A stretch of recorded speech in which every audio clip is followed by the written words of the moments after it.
Hi ಸ್ನೇಹಿತರೆ, ನಮಸ್ಕಾರ ಎಲ್ಲರಿಗೂ. SC/ST ಅಭ್ಯರ್ಥಿಗಳಿಗೆ ಗುಡ್ ನ್ಯೂಸ್ ಅಂತಲೇ ಹೇಳ್ಬೋದು. 2024-25ನೇ ಸಾಲಿನ SC/ST ಸಬ್ಸಿಡಿ ಲೋನ್ಗೆ ಆನ್ಲೈನ್ ಮುಖಾಂತರ ಅರ್ಜಿಯನ್ನು ಆಹ್ವಾನಿಸಲಾಗಿದೆ. ಈ ಒಂದು ವಿಡಿಯೋದಲ್ಲಿ ಈ ಒಂದು SC/ST ಸಬ್ಸಿಡಿ ಲೋನ್ಗಳು ಯಾವೆಲ್ಲ ಒಂದು ಅರ್ಜಿಗಳನ್ನು ಆಹ್ವಾನಿಸಲಾಗಿದೆ, ಅದಕ್ಕೆ ಏನೆಲ್ಲ ಡಾಕ್ಯುಮೆಂಟ್ಸ್ ಬೇಕು, ಅರ್ಜಿ ಸಲ್ಲಿಸುವ ಕೊನೆಯ ದಿನಾಂಕ ಏನು, ಎಲ್ಲ ಒಂದು ಸಂಪೂರ್ಣವಾದ ಮಾಹಿತಿಯನ್ನು ಈ ಒಂದು ವಿಡಿಯೋದಲ್ಲಿ ಕೊಡ್ತಾ ಹೋಗ್ತೀನಿ. ವಿಡಿಯೋನ ಪೂರ್ತಿಯಾಗಿ ಎಂಡ್ವರೆಗೂ ನೋಡಿ, ಅರ್ಥ ಆಗುತ್ತೆ. ಇದು ಮೊದಲನೇದಾಗಿ ಈ ಒಂದು SC/ST ಸಬ್ಸಿಡಿ ಲೋನ್ಗೆ ಒಟ್ಟು 6 ಯೋಜನೆಗಳಿಗೆ ಆನ್ಲೈನ್ ಮುಖಾಂತರ ಅರ್ಜಿಯನ್ನು ಆಹ್ವಾನಿಸಲಾಗಿದೆ. ಒಟ್ಟು 6 ಯೋಜನೆಗಳಿಗೆ ಅರ್ಜಿ ಆಹ್ವಾನ ಆಗಿದೆ. ಈ ಒಂದು 6 ಯೋಜನೆಗಳಿಗೆ ಅರ್ಜಿ ಆಹ್ವಾನ ಯಾವ್ಯಾವ ನಿಗಮಕ್ಕೆ ಅಂತ ಇಲ್ಲಿ ನೋಡೋದಾದರೆ, ಮೊದಲನೇದಾಗಿ ಡಾಕ್ಟರ್ BR ಅಂಬೇಡ್ಕರ್ ಅಭಿವೃದ್ಧಿ ನಿಗಮ, ಕರ್ನಾಟಕ ತಾಂಡಾ ಅಭಿವೃದ್ಧಿ ನಿಗಮದಲ್ಲಿ ಅರ್ಜಿ ಆಹ್ವಾನ ಆಗಿದೆ. ಕರ್ನಾಟಕ ರಾಜ್ಯ ಸಫಾಯಿ ಕರ್ಮಚಾರಿ ಅಭಿವೃದ್ಧಿ ನಿಗಮದಲ್ಲಿ ಕೂಡ ಅರ್ಜಿ ಆಹ್ವಾನ ಆಗಿದೆ. ಕರ್ನಾಟಕ ಬೋವಿ ಅಭಿವೃದ್ಧಿ ನಿಗಮದಲ್ಲಿ ಕೂಡ ಅರ್ಜಿಯನ್ನು ಆಹ್ವಾನ ಆಗಿದೆ. ಕರ್ನಾಟಕ ಆದಿಜಾಂಬ ಅಭಿವೃದ್ಧಿ ನಿಗಮದಲ್ಲಿ ಕೂಡ ಆಗಿದೆ. ಮತ್ತು ಕರ್ನಾಟಕ ಪರಿಶಿಷ್ಟ ಜಾತಿ ಪರಿಶಿಷ್ಟ ಪಂಗಡ ಅಲೆಮಾರಿ ಅಭಿವೃದ್ಧಿ ನಿಗಮದಲ್ಲಿ ಕೂಡ ಅರ್ಜಿಯನ್ನು ಆಹ್ವಾನಿಸಲಾಗಿದೆ. ಮತ್ತೊಂದು ಶ್ರೀ ಮಹರ್ಷಿ ವಾಲ್ಮೀಕಿ ಅಭಿವೃದ್ಧಿ ನಿಗಮದಲ್ಲಿ ಕೂಡ ಈ ಒಂದು ಅರ್ಜಿ ಆಹ್ವಾನ ಆಗಿದೆ ಅಂತಲೇ ಹೇಳ್ಬೋದು ಸ್ನೇಹಿತರೆ. ಒಟ್ಟು 7 ಅಭಿವೃದ್ಧಿ ನಿಗಮದಲ್ಲಿ SC/ST 7 ಅಭಿವೃದ್ಧಿ ನಿಗಮದಲ್ಲಿ ಈ ಒಂದು ಎಲ್ಲ ಒಂದು ಯೋಜನೆಗಳಿಗೆ ಆನ್ಲೈನ್ ಮುಖಾಂತರ ಅರ್ಜಿಯನ್ನು ಆಹ್ವಾನಿಸಲಾಗಿದೆ. ಈ ಒಂದು ಸಮುದಾಯದವರು ಈ ಒಂದು SC/ST ಲೋನ್ಗೆ ಅರ್ಜಿಯನ್ನು ಸಲ್ಲಿಸ್ಕೋಬೋದು. ಅವರು ಯಾವ ರೀತಿ ಒಂದು ಅರ್ಜಿಯನ್ನು ಸಲ್ಲಿಸೋದಂತ ನೆಕ್ಸ್ಟ್ ವಿಡಿಯೋದಲ್ಲಿ ತಿಳಿಸ್ಕೊಡ್ತಾ ಇದ್ದೇನೆ. ಈ ಒಂದು SC/ST ಸಬ್ಸಿಡಿ ಲೋನ್ಗೆ ಅರ್ಜಿಯನ್ನು ಸಲ್ಲಿಸಬೇಕಂದ್ರೆ ನೀವು ಸೇವಾ ಸಿಂಧು ಪೋರ್ಟಲಲ್ಲಿ ಅರ್ಜಿಯನ್ನು ಸಲ್ಲಿಸ್ಕೋಬೇಕಂತ ಕೊಟ್ಟಿದ್ದಾರೆ. ಇಲ್ಲೇನು ನೋಡ್ತಾ ಇದ್ದಾರೆ ಮೇಲ್ಗಡೆ ವೆಬ್ಸೈಟು, ಈ ವೆಬ್ಸೈಟಿಗೆ ಹೋಗಿ ನೀವು ಅರ್ಜಿಯನ್ನು ಸಲ್ಲಿಸ್ಕೊಳ್ಳಿ ಅಂತ ಕೊಟ್ಟಿದ್ದಾರೆ. ಅಥವಾ ಈ ಕೆಳಕಂಡ ಸಂಸ್ಥೆಗಳ ಸಹಯೋಗದೊಂದಿಗೆ ಅರ್ಜಿ ಸಲ್ಲಿಸುವಂತ ಕೊಟ್ಟಿದ್ದಾರೆ. ಕರ್ನಾಟಕವನ್ನು, ಗ್ರಾಮವನ್ನು ಮತ್ತು ಬೆಂಗಳೂರಿನಲ್ಲಿ ಅರ್ಜಿಯನ್ನು ಸಲ್ಲಿಸ್ಕೋಬೇಕು. 3ರಲ್ಲಿ ಅವಕಾಶವನ್ನು ಕೊಟ್ಟಿದ್ದಾರೆ. ನಾರ್ಮಲ್ ವೆಬ್ಸೈಟಲ್ಲೂ ಕೂಡ ಲಭ್ಯವಿರ್ಬೋದು, ಯಾಕಂದರೆ ಇಲ್ಲಿ ಕೊಟ್ಟಿದ್ದಾರೆ ವೆಬ್ಸೈಟ್ ಲಿಂಕನ್ನು ಕೂಡ ಕೊಟ್ಟಿದ್ದಾರೆ ನೇರವಾಗಿ, ಅಥವಾ ಕೆಳಕಂಡ ಸಂಸ್ಥೆಗಳೇ ಅಂತ ಕೊಟ್ಟಿದ್ದಾರೆ. ಈ ಒಂದು ಹತ್ತಿರದ ಒಂದು ಸೆಂಟರ್ಗಳಿಗೆ ಹೋಗಿ ಅರ್ಜಿಯನ್ನು ಸಲ್ಲಿಸ್ಕೋಬೋದು. ಸ್ನೇಹಿತರೆ, ಈ ಒಂದು SC/ST ಸಬ್ಸಿಡಿ ಲೋನ್ಗೆ ಅರ್ಜಿ ಸಲ್ಲಿಸುವ ಕೊನೆಯ ದಿನಾಂಕ ನೋಡಿದರೆ 10/10/2024 ಅಂತ ಕೊಟ್ಟಿದ್ದಾರೆ. ಅಂದರೆ ಮುಂದಿನ ತಿಂಗಳು 10ನೇ ತಾರೀಕುವರೆಗೂ ಅವಕಾಶವನ್ನು ಕೊಟ್ಟಿದ್ದಾರೆ. 10/10/2024ವರೆಗೂ ಅರ್ಜಿ ಸಲ್ಲಿಸೋಕ್ಕೆ ಅವಕಾಶವನ್ನು ಕೊಟ್ಟಿದ್ದಾರೆ. ಮತ್ತು 2023-24ನೇ ಸಾಲಿನಲ್ಲಿ ಆನ್ಲೈನ್ ಮುಖಾಂತರ ಅರ್ಜಿ ಸಲ್ಲಿಸುವವರು ಮತ್ತೊಮ್ಮೆ ಅರ್ಜಿ ಸಲ್ಲಿಸುವ ಅವಶ್ಯಕತೆ ಇರೋಲ್ಲ ಅಂತ ಕೊಟ್ಟಿದ್ದಾರೆ.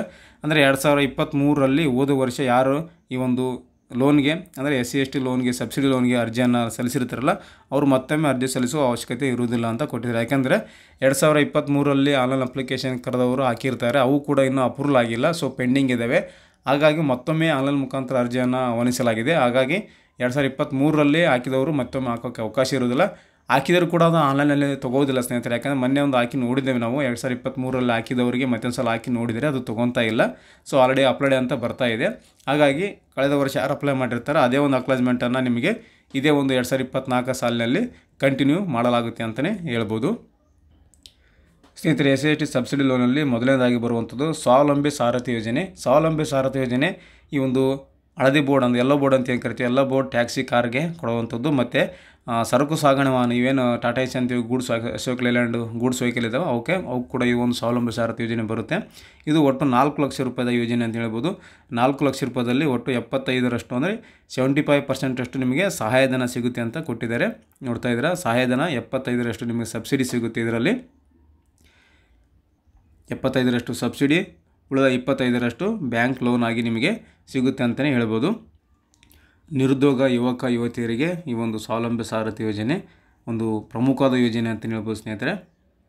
ನೆಕ್ಸ್ಟ್, ಇವಾಗ ಉದ್ಯಮಶೀಲತಾ ಅಭಿವೃದ್ಧಿ ಯೋಜನೆ, ಬ್ಯಾಂಕ್ಗಳ ಸಹಯೋಗದೊಂದಿಗೆ ಇತರ ಉದ್ದೇಶ ಅಂತ ಕೊಟ್ಟಿದ್ದಾರೆ. ಈ ಒಂದು ಉದ್ಯಮಶೀಲತಾ ಅಭಿವೃದ್ಧಿ ಯೋಜನೆಯಲ್ಲಿ ನಿರುದ್ಯೋಗ ಯುವಕ ಯುವತಿಯರಿಗೆ ವ್ಯಾಪಾರ ಮಾಡಲು ಅಥವಾ ಇತರೆ ಉದ್ಯಮಗಳಿಗೆ ಕೆಳಕಂಡ ಸಹಾಯಧನ ನೀಡಲಾಗುತ್ತೆ ಅಂತ ಕೊಟ್ಟಿದ್ದಾರೆ. ವ್ಯಾಪಾರ ವಹಿವಾಟವನ್ನು ಸ್ಥಾಪನೆ ಮಾಡೋದಕ್ಕಾಗಿ ಈ ಒಂದು ಉದ್ಯಮಶೀಲತಾ ಅಭಿವೃದ್ಧಿ ಯೋಜನೆಯನ್ನು ಜಾರಿಗೆ ತರಲಾಗಿದೆ.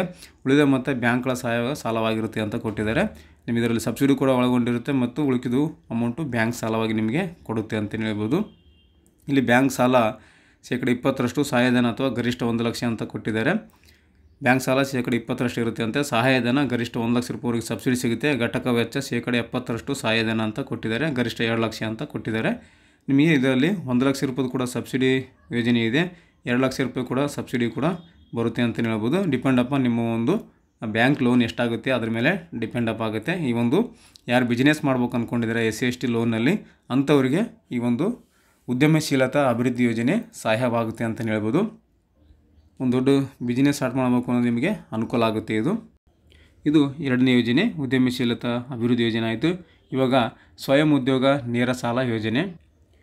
ಹೀಗೆ ನೋಡ್ತಾ ಇದ್ದರೆ ಸ್ವಯಂ ಉದ್ಯೋಗ ನೇರ ಸಾಲ ಯೋಜನೆ. ಇದು ಕೂಡ ಒಂದು ಸ್ವಯಂ ಉದ್ಯೋಗವನ್ನು ಸ್ಥಾಪನೆ ಮಾಡೋದಕ್ಕಾಗಿ ಕಿರು ಆರ್ಥಿಕ ಚಟುವಟಿಕೆಗಳನ್ನು ಕೈಗೊಳ್ಳಲು ಸಹಾಯಧನವನ್ನು ಕೊಡಲಾಗ್ತದೆ. ಸಣ್ಣ ಒಂದು ಬಿಸ್ನೆಸ್ಸನ್ನು ಸ್ಥಾಪನೆ ಮಾಡಲಾಗ್ತದೆ. ಚಿಕ್ಕ ಪುಟ್ಟ ಒಂದು ಬಿಸ್ನೆಸ್ಸನ್ನು ಸ್ಥಾಪನೆ ಮಾಡೋದಕ್ಕೋಸ್ಕರ ಈ ಒಂದು ಸ್ವಯಂ ಉದ್ಯೋಗ ನೇರ ಸಾಲ ಯೋಜನೆ ಅಂತಲೇ ಹೇಳ್ಬೋದು. ಇಲ್ಲಿ ಸಹಾಯಧನ ಕೂಡ ಇರುತ್ತೆ ಮತ್ತು ಬ್ಯಾಂಕ್ ಸಾಲ ಕೂಡ ನಿಮಗೆ ಕೊಡ್ತಾರೆ. ಘಟಕ ವೆಚ್ಚ 1 ಲಕ್ಷ ರೂಪಾಯಿ ನಿಮಗೆ ಲೋನನ್ನು ಕೊಡಲಾಗ್ತಾ ಇದೆ. ಇದರಲ್ಲಿ 50,000 ರೂಪಾಯಿ ನಿಮಗೆ ಸಬ್ಸಿಡಿಯನ್ನು ಕೊಡಲಾಗ್ತಾ ಇದೆ. 1 ಲಕ್ಷ ಲೋನ್ನಲ್ಲಿ ಘಟಕ ವೆಚ್ಚ 1 ಲಕ್ಷ ರೂಪಾಯಿ, ಇದರಲ್ಲಿ 50,000 ರೂಪಾಯಿ ನಿಮಗೆ ಸಹಾಯಧನ ಸಿಗುತ್ತೆ. ಅಂದರೆ ನಿಮಗೆ 50% ಸಬ್ಸಿಡಿ ಅಂತ ಕೊಟ್ಟಂಗೆ ಆಗುತ್ತೆ ಸ್ನೇಹಿತರೆ. 1 ಲಕ್ಷ ಲೋನಲ್ಲಿ 1 ಲಕ್ಷ ರೂಪಾಯಿದಲ್ಲಿ 50,000 ರೂಪಾಯಿ ಕಟ್ಟಬೇಕು. ಬ್ಯಾಂಕ್ ಲೋನ್ ಇರುತ್ತೆ, 50,000 ರೂಪಾಯಿ ನಿಮಗೆ ಸಬ್ಸಿಡಿಯಾಗಿ ಸಿಗುತ್ತೆ ಅಂತ ಹೇಳ್ಬೋದು. ಇಲ್ಲಿ ನೋಡಿ ಸಾಲ 50,000 ರೂಪಾಯಿ ಅಂತ ಕೊಟ್ಟಿದ್ದಾರೆ ಈ ರೀತಿಯಾಗಿ. ಯಾಕಂದರೆ 50,000 ರೂಪಾಯಿ ನಿಮಗೆ ಸಬ್ಸಿಡಿ, 50,000 ರೂಪಾಯಿ ನಿಮಗೆ ಸಾಲ, ಶೇಕಡ 4 ಬಡ್ಡಿ ದರದಲ್ಲಿ ಅಂತ ಕೊಟ್ಟಿದ್ದಾರೆ. ಕೇವಲ 40 ಪೈಸೆ ಬಡ್ಡಿ ದರದಲ್ಲಿ ಈ ಒಂದು ಸ್ವಯಂ ಉದ್ಯೋಗ ನೇರ ಸಾಲ ಯೋಜನೆ ಚಿಕ್ಕ ಪುಟ್ಟ ಒಂದು ಬಿಸ್ನೆಸ್ ಮಾಡೋರಿಗೆ ಇದು ತುಂಬಾ ಅನುಕೂಲ ಆಗುತ್ತೆ. ನಿಮಗೆ ಕಡಿಮೆ ಅಮೌಂಟಿಂದ ಬೇಕಂದರೆ ಈ ಒಂದು ಲೋನ್ ತೊಗೊಂಡು ನೀವು ಚಿಕ್ಕ ಪುಟ್ಟ ಒಂದು ವ್ಯಾಪಾರವನ್ನು ವಹಿವಾಟನ್ನು ಮಾಡ್ಕೋಬೋದು. 50,000 ರೂಪಾಯಿ ಸಬ್ಸಿಡಿ ಸಿಗುತ್ತೆ ಈ ಒಂದು ಸ್ವಯಂ ಉದ್ಯೋಗ ನೇರ ಸಾಲ ಯೋಜನೆಯಲ್ಲಿ. ನೆಕ್ಸ್ಟ್ ಇವಾಗ ಮೈಕ್ರೋ ಕ್ರೆಡಿಟ್ ಪ್ರೇರಣಾ ಯೋಜನೆ ಅಂತಲೇ ಹೇಳ್ಬೋದು ಸ್ನೇಹಿತರೆ. ಮೈಕ್ರೋ ಕ್ರೆಡಿಟ್ ಯೋಜನೆ ಅಂದರೆ ಪ್ರೇರಣಾ ಯೋಜನೆ ಅಂತ ಮಾಡಿದ್ದಾರೆ. ಇದಕ್ಕೆ ಮಹಿಳಾ ಸ್ವಸಹಾಯ ಸಂಘಗಳಿಗೆ ಕನಿಷ್ಠ 10 ಸದಸ್ಯರ ಕಿರು ಆರ್ಥಿಕ ಚಟುವಟಿಕೆಗಳಿಗೆ ಸಾಲ ಮತ್ತು ಸಹಾಯಧನ ಸೌಲಭ್ಯ ನೀಡಲಾಗುವುದು ಅಂತ ಕೊಟ್ಟಿದ್ದಾರೆ. ಮಹಿಳಾ ಸ್ವಸಹಾಯ ಸಂಘಗಳು ಅಥವಾ ಮಹಿಳಾ ಸ್ವಸಹಾಯ ಗುಂಪುಗಳೇನಿರ್ತವಲ್ಲ ಸ್ನೇಹಿತರೆ, ಮಹಿಳಾ ಸಂಘಗಳು ಅವರ ಒಂದು ಸಂಘಗಳಿಗೆ ಕಿರು ಆರ್ಥಿಕ ಚಟುವಟಿಕೆಯನ್ನು ಕೈಗೊಳ್ಳಲು ಅಂದರೆ ಅವರ ಒಂದು ಮಹಿಳೆಯರ ಆರ್ಥಿಕ ಅಭಿವೃದ್ಧಿ ಹೊಂದಲು ಅವರಿಗೆ ಸಹಾಯ ಸೌಲಭ್ಯವನ್ನು ಕೊಡಲಾಗುತ್ತೆ ಅಂತ ಹೇಳ್ಬೋದು. ಘಟಕ ವೆಚ್ಚ ಇಲ್ಲಿ 2.5 ಲಕ್ಷ ರೂಪಾಯಿ ನಿಮಗೆ ಈ ಒಂದು ಲೋನನ್ನು ಕೊಡಲಾಗ್ತಾ ಇದೆ. ಮಹಿಳಾ ಸ್ವಸಹಾಯ ಸಂಘಗಳಿಗೆ 2.5 ಲಕ್ಷ ರೂಪಾಯಿ ಇಲ್ಲಿ ಕೊಡಲಾಗ್ತಾ ಇದೆ. ಅದರಲ್ಲಿ ಸಹಾಯಧನ 1.5 ಲಕ್ಷ ರೂಪಾಯಿ ನಿಮಗೆ ಸಹಾಯಧನ ಸಿಗುತ್ತೆ ಅಂತಲೇ ಹೇಳ್ಬೋದು. ಮಹಿಳಾ ಸ್ವಸಹಾಯ ಸಂಘಗಳಿಗೆ 2.5 ಲಕ್ಷ ರೂಪಾಯಿ ನಿಮಗೆ ಲೋನ್ ಸಿಗುತ್ತೆ. ಅದರಲ್ಲಿ 1.5 ಲಕ್ಷ ರೂಪಾಯಿ ನಿಮಗೆ ಸಬ್ಸಿಡಿ ಸಿಗುತ್ತೆ, ಯಾವುದೇ ರೀತಿ ಕಟ್ಟುವಾಗಿಲ್ಲ.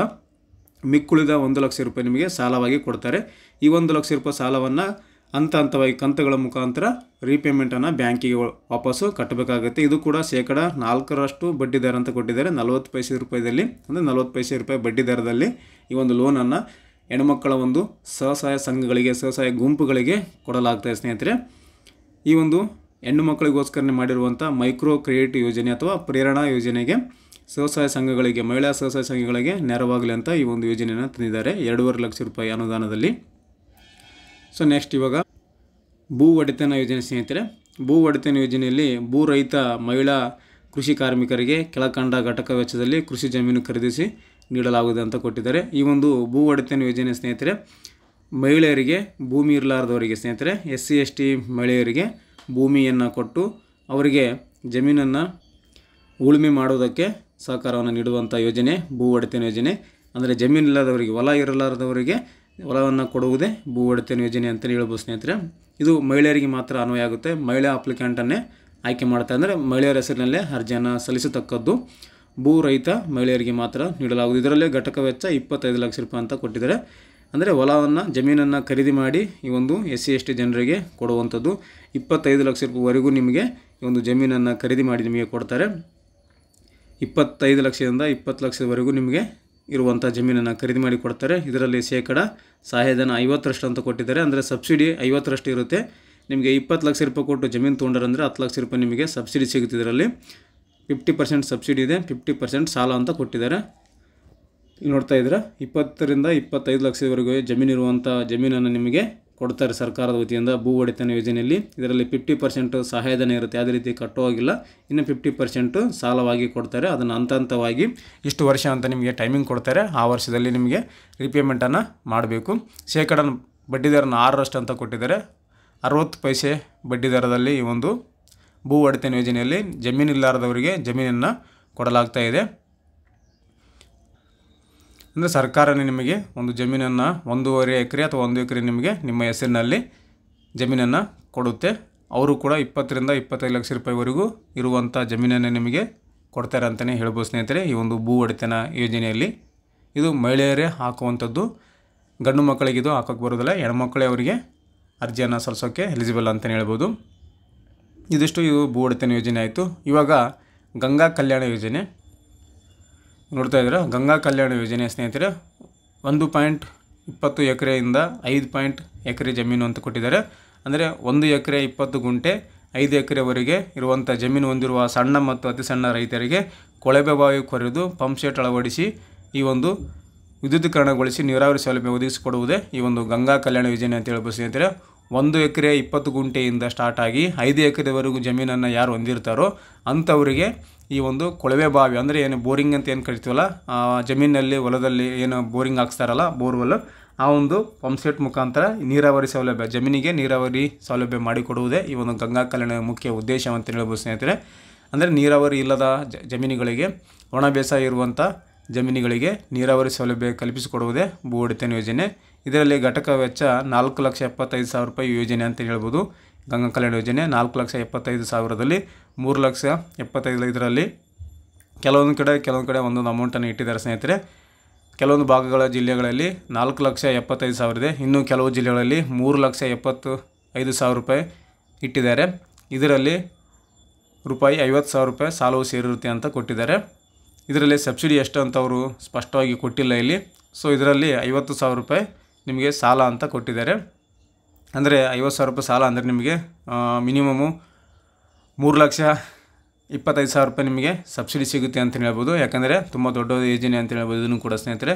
ಯಾಕಂದರೆ ಕೇವಲ 50,000 ರೂಪಾಯಿ ಮಾತ್ರ ನಿಮಗೆ ಸಾಲ ಅಂತ ಕೊಟ್ಟಿದ್ದಾರೆ. ಉಳಿದ ಮಿಕ್ಕೊಂದು ಅಮೌಂಟನ್ನು ನಿಮಗೆ ಸಬ್ಸಿಡಿ ಆಗಿ ಸಿಗುತ್ತೆ ಅಂತ ಹೇಳ್ಬೋದು. ಗಂಗಾ ಕಲ್ಯಾಣ ಯೋಜನೆಯಲ್ಲಿ ಮಿನಿಮಮ್ ಆಗಿ 1 ಎಕರೆ 20 ಗುಂಟೆ ಇರಬೇಕು, 5 ಎಕರೆ ಒಳಗಡೆ ಇರಬೇಕು. ಅಂಥ ಒಂದರಿಗೆ ಈ ಒಂದು ಗಂಗಾ ಕಲ್ಯಾಣ ಯೋಜನೆಯಲ್ಲಿ ಕೊಳವೆ ಬಾವಿ ಬೋರ್ವೆಲ್ ಹಾಕಿ ಕೊಡುವಂಥ ಯೋಜನೆ ಸ್ನೇಹಿತರಿದು. 4,75,000 ರೂಪಾಯಿ ಕೆಲವು ಕಡೆ ಜಿಲ್ಲೆಗಳಲ್ಲಿರುತ್ತೆ. ನಮ್ಮ ಕಡೆ ಭಾಗದಲ್ಲಿ 3,75,000 ಇರುತ್ತೆ. ಕಲ್ಯಾಣ ಕರ್ನಾಟಕ ಅಥವಾ ಹೈದರಾಬಾದ್ ಕರ್ನಾಟಕದಲ್ಲಿ 3,75,000 ರೂಪಾಯಿ ಇರುತ್ತೆ. ಆ ಕಡೆ ಮಂಡ್ಯ, ಮೈಸೂರು, ಬೆಂಗಳೂರು ಕಡೆ ಆದರೆ 4,75,000 ರೂಪಾಯಿ ಇರುತ್ತೆ ಅಂತ ಹೇಳ್ಬೋದು ಸ್ನೇಹಿತರೆ. ಇದಿಷ್ಟು ಈ ಒಂದು SC/ST ಅಭ್ಯರ್ಥಿಗಳಿಗೆ ಒಟ್ಟು 6 ಯೋಜನೆಗಳಿಗೆ ಸಬ್ಸಿಡಿ ಲೋನ್ಗೆ ಅರ್ಜಿಯನ್ನು ಆಹ್ವಾನ ಆಗಿರೋ ಬಗ್ಗೆ ಸಂಪೂರ್ಣವಾದ ಮಾಹಿತಿಯನ್ನು ಕೊಟ್ಟಿದ್ದೇನೆ. ಎಲ್ಲ ಒಂದು ಯೋಜನೆಗಳ ಬಗ್ಗೆ ಮಾಹಿತಿಯನ್ನು ಕೊಟ್ಟಿದ್ದೇನೆ. ಈ ಒಂದು ಮಾಹಿತಿ ನಿಮಗೆ ಉಪಯುಕ್ತ ಆಗಿದೆ ಅಂದ್ಕೊತೀನಿ. ಮತ್ತು ಹೆಚ್ಚಿನ ಮಾಹಿತಿ ಬೇಕು ಅಂದರೆ ನಿಮಗೆ ಈ ಒಂದು ಯೋಜನೆಗಳ ಬಗ್ಗೆ ಇಲ್ಲಿ ನಂಬರನ್ನು ಕೊಟ್ಟಿದ್ದಾರೆ. ಈ ಒಂದು ನಂಬರಿಗೆ ಕರೆ ಮಾಡಿ ನೀವು ಹೆಚ್ಚಿನ ಮಾಹಿತಿಯನ್ನು ಪಡ್ಕೋಬೋದು. ಇದು SC/ST ಸಹಾಯವಾಣಿ ಕಲ್ಯಾಣ ಮಿತ್ರ ಅಂತ ಏನು ಕೊಡ್ತಾ ಇದ್ದೀರಾ, ಈ ಒಂದು SC/ST ಸಹಾಯವಾಣಿ ಸಂಖ್ಯೆ ಅಂತ ಹೇಳ್ಬೋದು. ಎನಿ ಟೈಮ್ ನೀವು ಒಂದು ನಂಬರಿಗೆ ಕರೆ ಮಾಡಿ ಮಾಹಿತಿಯನ್ನು ಪಡ್ಕೋಬೋದು. ಹಾಗೂ ಹೆಚ್ಚಿನ ಮಾಹಿತಿಯನ್ನು ಕೂಡ ಡಿಸ್ಕ್ರಿಪ್ಷನಲ್ಲಿ ಕೂಡ ಹಾಕಿರ್ತೇನೆ, ನೋಡ್ಕೋಬೋದು. ನೆಕ್ಸ್ಟ್ ವಿಡಿಯೋದಲ್ಲಿ ಯಾವ ರೀತಿ ಈ ಒಂದು ಸ್ವಾವಲಂಬಿ ಸಾರಥಿ ಆಗಿರ್ಬೋದು, ಇನ್ನಿತರ ಸಬ್ಸಿಡಿ ಲೋನ್ಗಳಿಗೆ ಈ ಒಂದು ಸೇವಾ ಸಿಂಧು ಪೋರ್ಟಲಲ್ಲಿ ಅರ್ಜಿಯನ್ನು ಸಲ್ಲಿಸೋದು ಯಾವ ರೀತಿ ಅಂತ ಒಂದು ವಿಡಿಯೋ ಕೂಡ ಮಾಡ್ತೇನೆ. ನಿಮಗೆ ಅರ್ಥ ಆಗೋ ರೀತಿಯಲ್ಲಿ ನಾರ್ಮಲ್ ಸಿಟಿಜನ್ ಲಾಗಿನಲ್ಲೂ ಕೂಡ ಒಂದು ಸಲ ಚೆಕ್ ಮಾಡಿ ನೋಡ್ಕೊತೇನೆ.